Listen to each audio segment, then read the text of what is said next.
Question number 19 weighted average profit method के ऊपर based है, जो हमारा डिस्कस हो गया था। वेटेड एवरेज प्रॉफिट मेथड आज मैं आपको सॉल्व करना भी सिखाता हूँ। अब एक क्वेश्चन नंबर 19 मैंने क्यों लिया, इसका खास रीजन क्या है कि हमने बेसिक क्वेश्चंस कर लिए हैं, उसके अंदर दिक्कत नहीं आएगी आपको, तो हम थोड़े से एडवांस क्वेश्चन ही करेंगे, ठीक है। अब देखिए, Mahesh and Suresh are partners, they admit Naresh into partnership.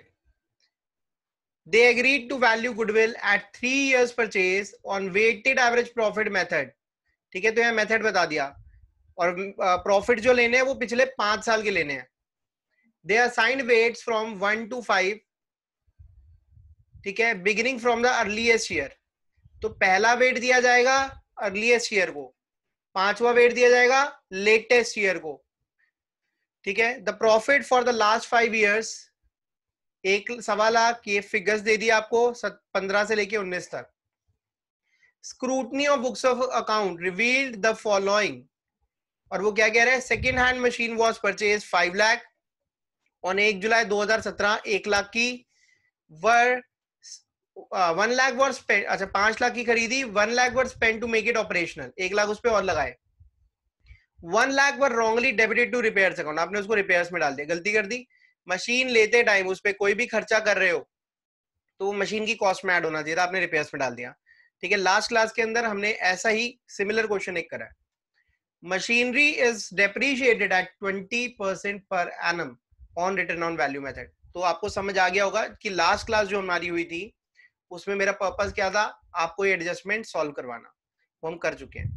Closing stock under valued bye 50,000, हमने ओवर वैल्यूड का टॉपिक करा था, ये अंडर वैल्यूड है, कोई दिक्कत नहीं।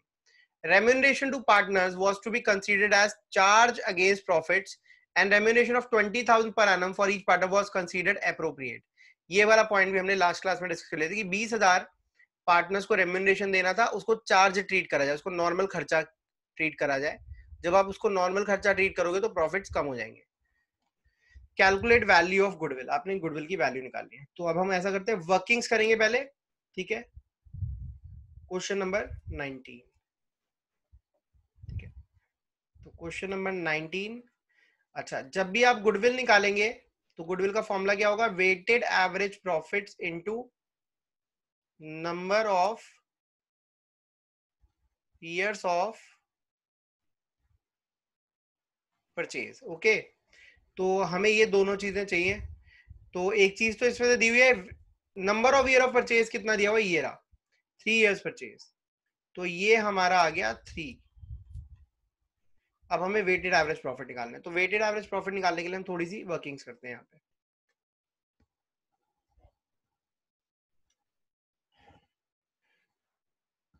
हाँ जी, आप भी साथ साथ कर सकते हैं, मेरे से पहले करना चाहो तो मेरे से पहले भी कर सकते हो, ओके। तो सबसे पहले हम यहाँ ईयर लिख लेंगे। हमारे जो ईयर स्टार्ट है that is 14-15, then 15-16, then 16-17, 17-18 and 18-19। अब इनके प्रॉफिट्स लिख लेते हैं। 1,25,000,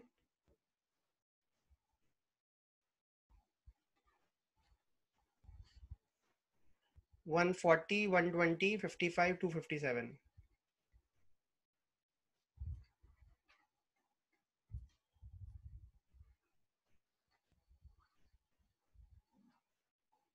ठीक है जी। अब यहाँ पे हम एडजस्टमेंट्स करेंगे, प्लस माइनस एडजस्टमेंट्स, ठीक है, प्लस भी करेंगे और माइनस भी करेंगे, ठीक है। तो ये जो मैं एडजस्टमेंट्स करूंगा उसको मैं रेड मार्कर से करूंगा, ठीक है। सबसे पहले वो कह रहे हैं सेकेंड हैंड मशीन जो है 1 जुलाई को खरीदी 2017 को, 1 लाख का खर्चा जो उस पे मशीन को हमने मशीन पे लगाया था 1 लाख, उसको हमने रिपेयर्स में डाल दिया। तो जुलाई 17 मतलब ये 17-18 की बात है, तो 17-18 में सबसे पहले इस 1 लाख को आप वापस ऐड कर दोगे, क्योंकि रिपेयर्स आपने जो डाला था वो रिपेयर्स नहीं थी, वो थी मशीन, रिपेयर्स नहीं थी वो मशीन थी, तो इसलिए आपने उस खर्चे को वापस ऐड कर दिया, आपको वो माइनस नहीं करना था। अब आ जाते हैं उसके डेप्रीसिएशन में। देखिए, अगर मैं डेप्रीसिएशन की बात करूं तो 1 जुलाई 2017 को आपने 1 लाख रुपए जो उसके ऊपर लगाए थे, जो एसेट की कॉस्ट थी, उस पर डेप्रीसिएशन लगेगा तो डेप्रीसिएशन जो आएगा 17-18 का कितना आएगा, ठीक है, रेट है 20%, ठीक है, तो 17-18 को जो डेप्रीसिएशन आ जाएगा वो आ जाएगा, WDV लेते हैं उसको हम रेट से मल्टीप्लाई करते हैं और उसको पीरियड से मल्टीप्लाई करते हैं, और पीरियड यहाँ पे 9/12 आएगा, तो ये कुछ मेरे ख्याल से 15,000 आ जाएगा। 5,000 आ रहा है, हाँ 15,000 आ जाएगा, ठीक है।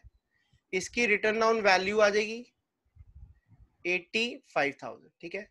फिर उस पे जो डेप्रीसिएशन चार्ज होगा वो होगा 18-19 का, अब वो 20% चार्ज होगा पूरे साल का, तो ये आ जाएगा 17,000 और वैल्यू रह जाएगी 68,000, ठीक है।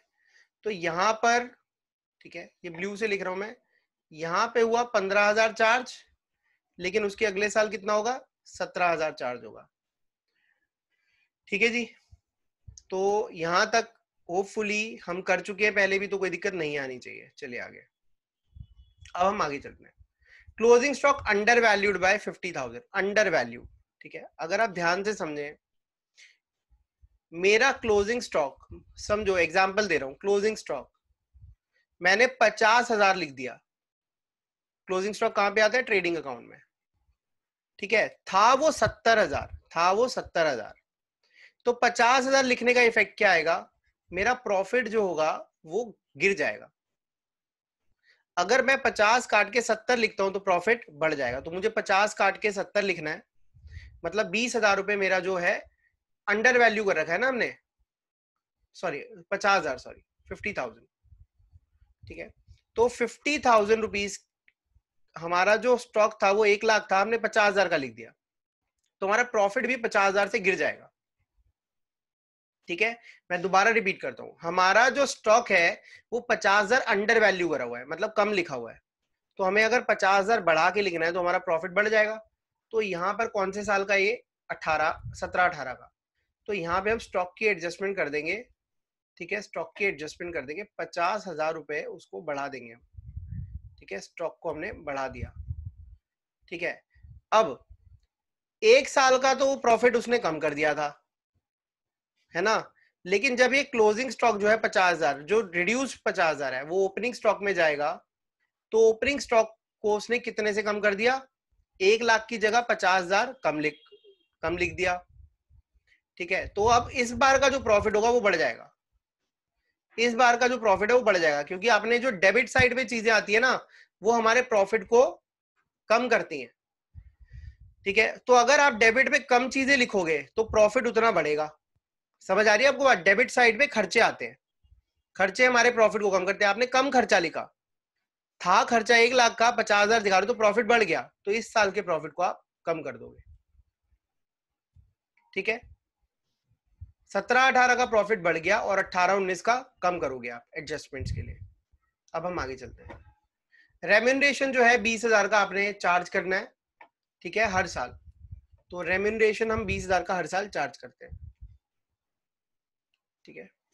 अब हर साल के प्रॉफिट्स में से हम रेम्यूनरेशन को माइनस कर देंगे, हाँ जी।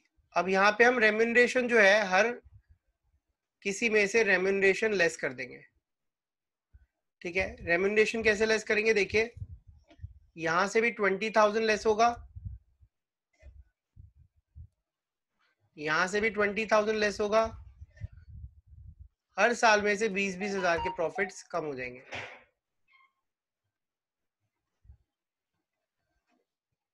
ठीक है। तो अब आप देखिए हमारे जो प्रॉफिट्स हैं वो आएंगे कितने, हमारे जो नॉर्मल प्रॉफिट्स हैं जिसको हम एफएमपी बोलते हैं, याद है ना एफएमपी, फ्यूचर मेंटेनेबल प्रॉफिट्स। तो हमारे जो एफएमपी आएंगे दैट विल बी 1,25,000 माइनस 20,000, 1,05,000,